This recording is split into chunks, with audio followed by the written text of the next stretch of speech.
જીવનની અંદર બધું જ મેળવી શકાય, બધું જ મળી શકે, પણ એ મળ્યા પછી એની પાછળ જે પ્રશંસા જે મળે છે એની જરૂર નથી. માણસ એ પ્રશંસાના કારણે થઈ અને જીવનમાં અહંકારની ઉત્પત્તિ કરે છે. અને અહંકાર આવે એટલે જે કંઈ મળ્યું હોય, જે કંઈ પ્રાપ્ત કર્યું હોય, જે કંઈ મહેનતથી પુરુષાર્થથી મળ્યું હોય, બધું જ કામનું રહેતું નથી.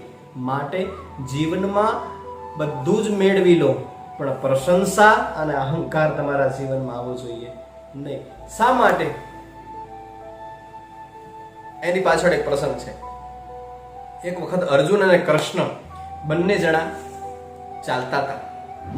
ચાલતા ચાલતા અર્જુનને પ્રશ્ન થયો એટલે કૃષ્ણ પ્રશ્ન કરે છે કે હે પ્રભુ, હે કૃષ્ણ, કર્ણ દાનવીર તરીકે ઓળખાયા, અમે દાન તો ઘણું કર્યું છે, પણ અમારું નામ ક્યાંય દાનવીર તરીકે આવ્યું નહીં. ક્યાંય અમે દાનવીર તરીકે ઓળખાય ને કેમ